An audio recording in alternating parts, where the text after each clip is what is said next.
She was the Iron Queen of beauty, until the world she built vanished overnight. 22 years in the industry. She climbed from product manager to CEO and turned a dying brand into a $1 billion beauty empire. A startup called Glow blew up on social media in 1 year, stealing 30% of their market. They used TikTok and influencers, while Ella stuck to old-school magazine ads. Vivian, you've done so much for this company, but we need a new direction. Vivian, your resume is outstanding, but boards want someone younger right now. 45 years old, she gave her whole life to this industry, and younger was all it took to end it. All the lights of Manhattan are on, except hers. The first month after being fired, she stayed home day and day. No makeup, no meetings, just ice cream and silence. Only her dog stayed by her side. Month 2, she started applying for jobs. She toned down her resume, tried to look less intimidating, but no one wrote back. Month 3, an email from Ella Cosmetics landed in her inbox. Not a job offer, an invitation to their Silver Intern program. Her replacement was rubbing it in. Her savings were running out. The mortgage was due. Her dog needed food. Pride doesn't pay the bills. She stared at that email for hours. He thought she'd never say yes. He thought he'd broken her. But he was wrong. This wasn't surrender. It was a new start. She was going back to the company she built. Not as CEO was in Inchan, and no one had any idea what was coming. She built this billion-dollar company. Today, she's back to clean its toilets. On her first day, she dressed for dignity. No jewelry, no bold lipstick. Just a clean uniform, and pride she refused to let anyone take from her. They put her in janitorial, wiping desks, mopping floors, cleaning restrooms, and right in front of her was her old office, now occupied by the man she'd mentored. She had hired him when he was 31, nervous and barely able to speak. Now he stood in her office, looking down at her, holding a mop. Vivian, welcome back. Which team are you on? Janitor. Well, thanks for your hard work then. The mop felt heavier than she remembered. The humiliation burned deeper. But she didn't break. This wasn't the end. It was just the first step of getting everything back. The job wasn't hard on her body. It was torture on her pride. Everyone who once bowed to her now pretended she was invisible. Whispers followed her down every hallway. She thought of the orchid Jeremy gave her. It bloomed for 3 years. Then she left, and it died. Just like everything she built. At lunch, she sat alone with a dry sandwich. Jeremy walked over with his fancy salad and sat right down across from her. How are you holding up, Vivian? Let me know if you need anything. I'd like to visit the R&D lab. Why? Just curious. You're a janitor. You don't have clearance. I'm the former CEO. Keyword, former. The sandwich was dry, but she barely tasted it because one thought was burning in her mind. Glow's formulas weren't similar. They were identical. Someone had stolen her life's work, and she was going to prove it. Their formulas weren't similar. They were identical. This was no coincidence. Same ingredients, same strength, even the same bottle factory. This wasn't innovation. It was theft, plain and simple. Glow's founder was her old assistant. She'd had access to every single formula. Every idea Vivian had rejected, she'd stolen to build her billion-dollar brand. She needed proof, but as a janitor, she had no clearance, no authority. She'd have to find another way. That night, she started the janitor's diary. Not for sympathy, for the truth. Every detail, every secret, every lie. No one suspected that a Jamnan's notebook held the power to take down an empire. And this was only the beginning. She volunteered for the night shift. No one had any idea why.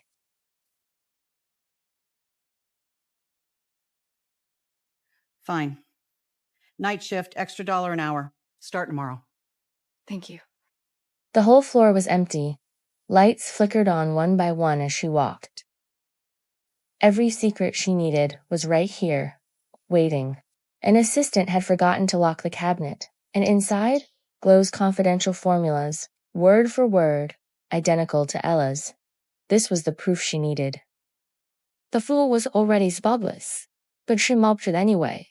She had to look like she belonged, like she was just doing her job. In the elevator mirror, she stared at herself. You're crazy, she thought, but no. The crazy ones were the people who stole her life's work and called it innovation.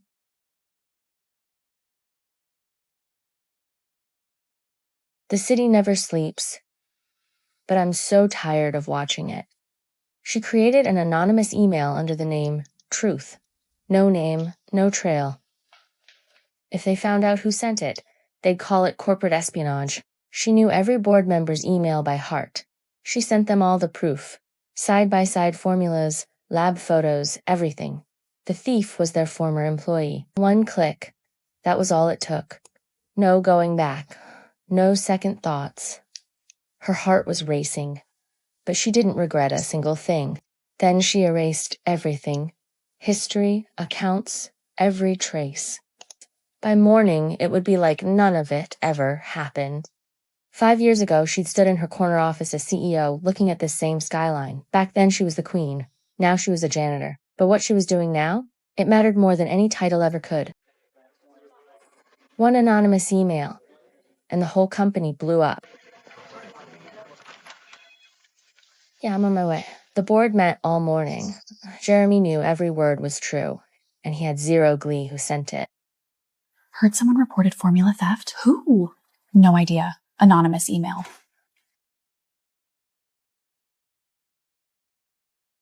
The water was cold, but she was burning inside.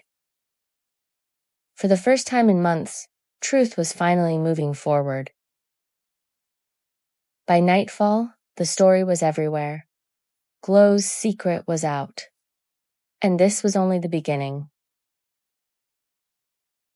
She stroked her dog and whispered that maybe she could get her life back. But the hunt for the whistleblower, it was already underway. 2 weeks of investigation, and the proof was undeniable.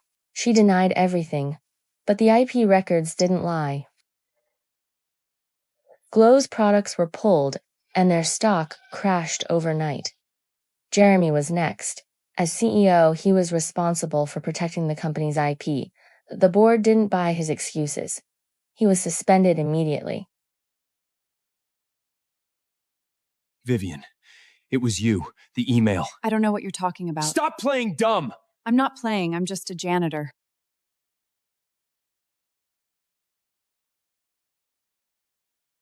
You're better than me. I'm not better. I'm just more honest.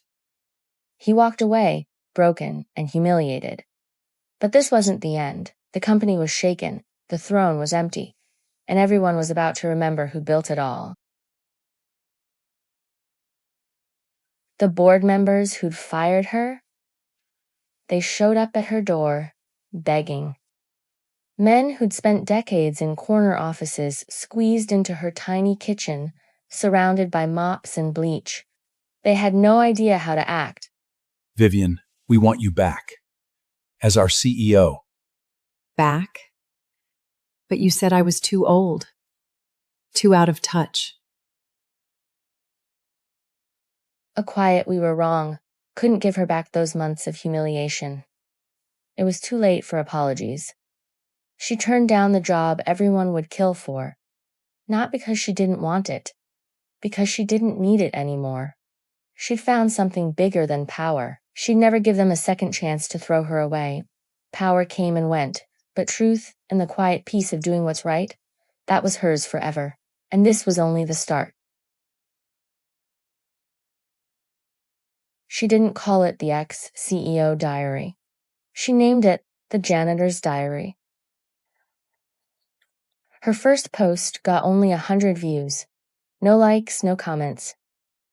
Just like the quiet, invisible days she'd been living. Her second post got comments. People asked if she'd really been a CEO. She said yes. No fanfare, no drama, just the truth. 1,000, 10,000, 100,000 views. People didn't love her for her old title. They loved her for the truth of falling and getting back up. She wrote late into the night, with her dog asleep on her lap. Every hard day she'd lived through became something worth sharing. No one reading her posts knew she'd once run a billion-dollar company. And this was only the beginning. The best chapter of her life was just being written. One post, 100,000 shares, and everything changed. The comments blew up. People shared their own stories of being remoted, of feeling ashamed, of staying silent. She wasn't alone. None of them were. She cried as she read them, not from sadness, from relief. She'd spoken her truth, and suddenly, thousands of people didn't feel so alone anymore. A New York Times columnist shared her post. Overnight, she went from 50,000 followers to 500,000. Her story was everywhere. Reporters flooded her inbox, begging for interviews. She said no to all of them. She hadn't told her story to get famous. She told it to be honest. The city looked the same. The lights were just as bright, but she was different. She'd lost her title, her office, her empire, but she'd found something stronger, and this was only the beginning. She walked into the courtroom in her janitor uniform.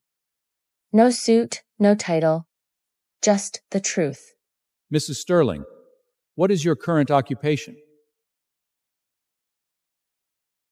Janitor. The prosecution asked if Chloe had access to the core formulas. Vivian said yes, and she had the records to prove it. Every login, every file, every timestamp. Are you lying out of jealousy for her success? I don't envy her. She stole my life's work, and I hate her for it. But hate isn't a lie. Hate is the truth. The verdict was final. $50 million in damages. Her company was finished. As she was led away, she paused beside Vivian, but she had nothing left to say. The truth had won. But this wasn't the end of her story. It was just the first page of something new. Something bigger than any title or empire she'd ever built. After the trial, Chloe walked up to her. No makeup, no designer clothes, just an orange jumpsuit and regret. Vivian, I'm sorry. Sorry doesn't give me back my formulas. She knew it wouldn't fix anything, but she said it anyway. Some apologies aren't for the other person. They're for you. Vivian thought back to her first day. Ponytail, backpack, fire in her eyes. She told Viviana to call her Chloe, and she had. The officers led her away. It was over. All the ambition, all the betrayal, all the stolen success. It all ended right here. She stepped outside into the sunlight. The city was loud and alive. They'd both survive this, but nothing would ever be the same again. And for the first time in a long time, that felt okay. Her janitor diary caught a publisher's eye, and everything changed again. Your story deserves to be published. I'm not a writer. You're a storyteller. The book was called The Janitor's Diary. It sold like wildfire, not because it perfectly written, because it was real. Readers wrote to her, saying her story gave them courage. She read those letters and thought about the days she'd almost given up too. She kept every letter in an old dog treat tin of creams.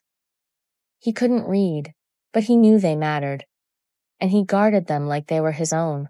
From CEO to janitor to bus showing author, she'd lost everything and built something new, something truer. And this was still just the beginning. Jeremy was fired. For good. The throne he'd stolen wasn't his to keep. He carried his whole office out in one box. And there she was, holding her mop, right where he'd left her. It was you, the email. I don't know what you're talking about. Stop pretending. You're better than me. I'm not better. I'm just more honest. Watching him leave, she thought of her old self, the woman who'd sat in that office, thinking she was unstoppable. He got in his car and drove away. No fanfare, no goodbye, just a quiet, humbling exit. She walked back inside and picked up her mop. She'd learned the truth at last. No one is invincible. But the truth? It always wins, and her story was far from over. They came back. This time, not to beg for forgiveness, to beg for a leader. This time, they didn't demand. They asked.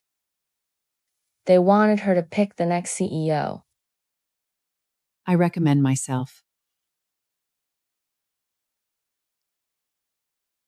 But you said you'd never come back. I said that. But now, I want to come back. What changed your mind? Because being a janitor is really hard work. No fine print, no power plays. She wasn't coming back for the title. She was coming back to do the work, to do what's right. She thanked the mop that had been with her through it all. It had seen her at her lowest and helped her find her way back. And when she walked back into that corner office, she'd never been stronger. She was CEO again, not because they handed it back, because she'd earned it. She came back with a new team, new rules, and a lesson no one else had learned. Her first 3 moves: publish core ingredients, open internships to every age, and give Janers full access to R&D. This will drive costs through the roof! Cost isn't the problem. Trust is.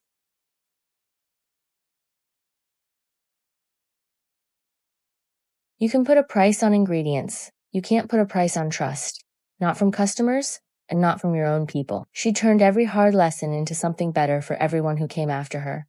The empire was hers again, but this time, it was built on truth, and that was only the beginning. No one expected the star of this launch to be a janitor. Her name was Maria. She'd cleaned their halls for 20 years. Today was her first time ever in the spotlight. I used to just mop floors. But Vivian said everyone has a story. No celebrities, no influencers. Just one woman telling the truth. And everyone in that room was crying. The speech went viral everywhere. Because everyone knows the best marketing is always the truth. Vivian, thank you for seeing me. You've always been seen. No one ever told you. No actors, no scripts. Just the real people who keep this company running. No celebrities, no fancy lines. Just honest eyes. They said they work here. And they're proud of it. 24 hours, 5 million views. Sales up 30%. This wasn't marketing magic. This was the power of being real. She looked out the window. Central Park was green again.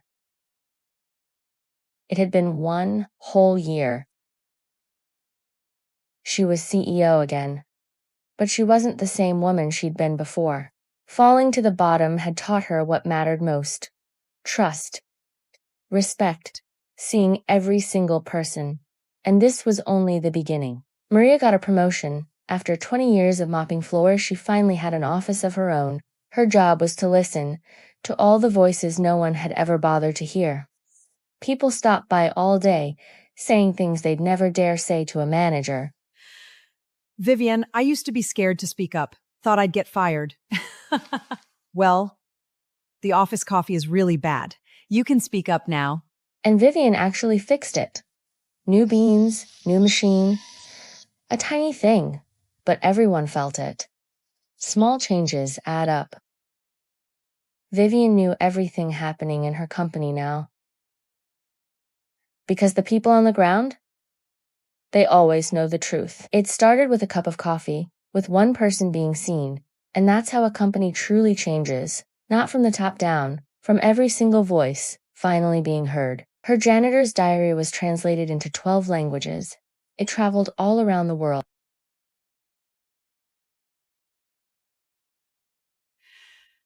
I was a CEO too. Then I got demoted to receptionist. What did you do? I wrote a diary, but I never published it. Why not? I was too ashamed. Vivian told her the truth. Failure isn't shameful. Lying is. Hiding who you really are is. After the signing, she walked through the old streets of Paris and thought about how far she'd come. From mopping hallways in Manhattan to book signings in Paris, from a Janet no one would look at to a voice millions looked up to. She'd come so far, and the road ahead was only just beginning. Chloe's case was closed, and from prison, she sent Vivian a letter. Her company was gone, sold off for parts. Her handwriting was still neat, just like Vivian remembered. She said she was sorry, not sorry for stealing. Sorry she never had the courage to admit it. Vivian never wrote back. Regret was Chloe's burden. Forgiveness was a choice, and she wasn't ready to give it. She put the letter down next to Jeremy's apology. Both thieves, both liars, both just people from her past. The drawer clicked shut. All the betrayal, all the anger, all the mess of the past, it was locked away. She didn't look back. Her life was moving forward. The company's numbers were back, not from flashy marketing, from doing one thing right. Real products, real ads, real people, no celebrities, no filters, and customers could feel the difference. Mrs. Sterling, how do you feel about competitors copying your formulas? They copy because they have nothing of their own. We do, so we have nothing to fear. Do you hate Chloe Chen? No. Hating her won't change anything. The reporter said she'd let it go, but she corrected her. She hadn't let go.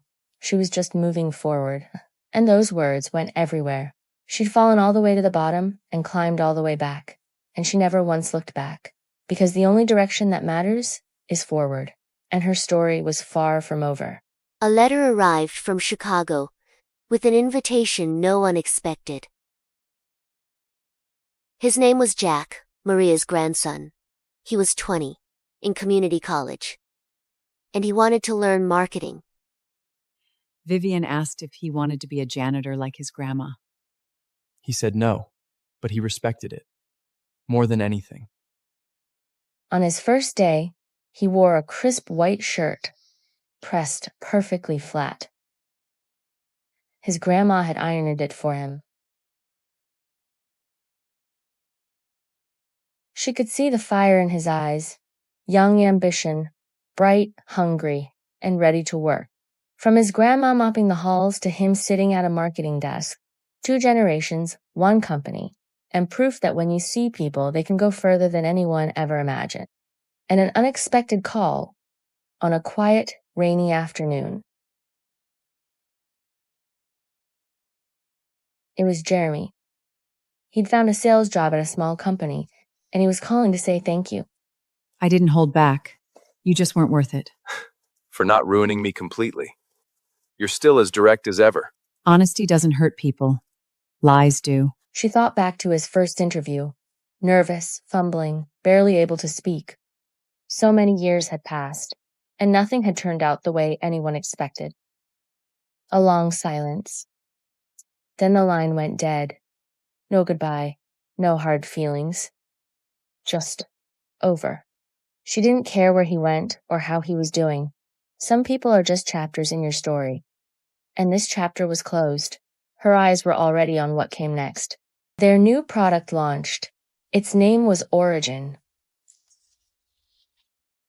And it was 100% theirs. 2 years, 1,000 experiments, a brand new active ingredient. No copies, no shortcuts, just hard work. We did it. We actually did it. It's good. You did it. Spring was in full bloom outside. The lotion had a soft citrus scent, and it took her back, to a conversation years ago. Chloe had wanted this scent once. Vivian had said it was too risky. Now she'd made it herself. Risk wasn't the mistake. Being too afraid to try was. All the risks she'd once been too afraid to take, she was taking them now. She'd lost everything and built something better. And this was only the first bloom of spring. They were named Best Employer of the Year, not for the biggest salaries, for the most respect. Mrs. Sterling, how did you build this culture? It's not my achievement, it's theirs. The rule was simple. Respect your people, and they'll respect your company. It was basic truth, and most companies still didn't get it. The front row wasn't filled with executives. It was janitors, receptionists, interns, out of uniform, in their own clothes, bright, colorful, and proud. She looked out at them and smiled. This was what a company should be. Not titles, not hierarchies, just people. She climbed back from rock bottom, and instead of hoarding power, she'd given respect to everyone. It was the lesson she'd learned the hard way, and it would carry this company further than any prophet ever could. Her second book was out. It was called Mop and Crown. Did you write about yourself this time? A little. How? Honestly. A reader wrote to say her book had given her the courage to quit a job she hated. Vivian wrote back asking what she was doing now, and the answer made her smile. She sent a photo of her new office with an ocean view right outside. She said Vivian had done this, but Vivian knew the truth. She wrote the same line in every signed copy. You deserve to do what you love. Love matters more than money. Always. From writing about her own fall to lifting up strangers, from being invisible to inspiring millions, she'd come so far. And the best part? She was just getting started. A year in, Jack pitched an idea no one saw coming. No actors, just real Janners. Their faces, their hands, their voices. Do it. There was no script, just the truth. Maria stood in front of the camera and told them about her 20 years here. The ad went viral overnight. No special effects, no celebrities, just truth. And nothing hits harder than that. Jack got promoted to marketing supervisor. He showed his grandma first. She called Vivian to say thank you. But Vivian knew the truth. He'd earned every bit of it, from nervous intern to confident leader, from invisible janitor to the face of the company. When you see people, they grow. And this was only the beginning of something so much bigger. Chloe was out of prison. She wrote to Vivian, asked to meet. They met at a corner cafe. She looked older, thinner, worn down. Nothing like the sharp, ambitious girl Vivian had once known. I'm sorry I stole your formulas. I never should have done it. Good that you know. Can you forgive me? No, but I don't hate you. She cried. Vivian didn't comfort her. Forgiveness isn't a single sentence. It's a road, and Chloe was still walking it. Vivian, do you still have that mop? I do. I'd like to see it next time. Watching her leave, Vivian thought of her first day, the fire in her eyes. It was still there, just different now. They'd both come so far, and the road ahead was still long. At 60, she stepped down as CEO, became chairwoman of the board. She stepped back, let the younger team call the shots. She wasn't front and center anymore, but she was always there. When will you retire? When the Janners don't need me anymore. Same office, same view of Central Park, a new orchid on the windowsill. She watered it every day. It was alive, and that was enough. The janitors didn't need her for anything, but they knew she was there, and that was all that mattered. From founder to janitor to chairwoman, she'd 100 lives, and she'd learned the truest lesson of all. What matters isn't the crown, it's the truth, and the people you see along the way, and that would live on long after her. Maria's grandson, Jack, took over a key role at Ella Cosmetics, the new marketing director. She skipped all fancy marketing tricks and gave him the single most important lesson of all. Never forget the janitors. I won't. Vivian trusted him completely. He grew up watching his grandma work as a janitor. This mop was her crown, and now it belonged to him. The brand she built from the ground up was still standing, and it would stay that way for years to come.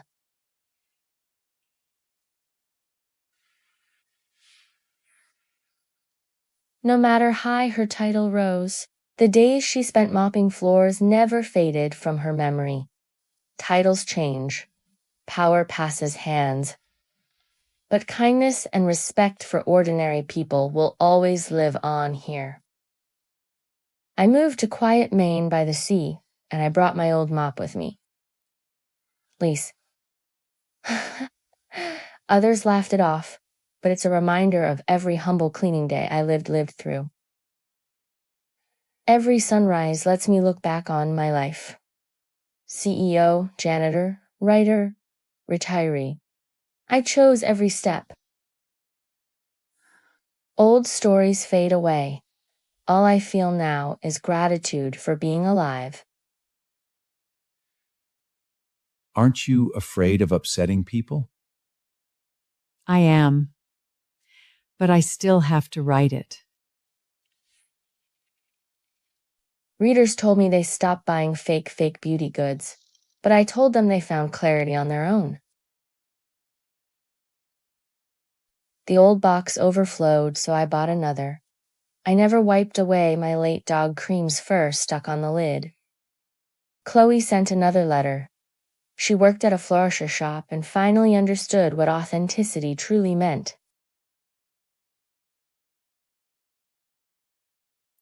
You've put on some weight. Living by the sea makes that inevitable. You taught Jack so well. He earned everything himself. You're the best person I've ever met. Not the best, just still here. A package arrived from Chloe, holding a painting of a mop labeled Crown. She finally grasped the core lesson Vivian lived by. She hung the painting right next to her real mop, took a photo and posted online. It blew up again, yet fame no longer mattered to her. Viral fame meant nothing to her now. All that mattered was staying true, staying here, at peace by the sea. Jeremy was dying. His son called, begging Vivian to come see him one last time. I'm sorry I didn't help you back then. You couldn't have. You don't hate me? No. No hatred, no forgiveness. It was just over. A lifetime of grudges closed for good. The old mop was worn out, but she could never throw it away. It had walked every step of her life with her. Maria and Jack came with sunflowers. Her story went viral again, but fame meant nothing. All that mattered was she was still here, still smiling. Jack asked if she missed being CEO. She said no. She'd found a better job, being herself. The end.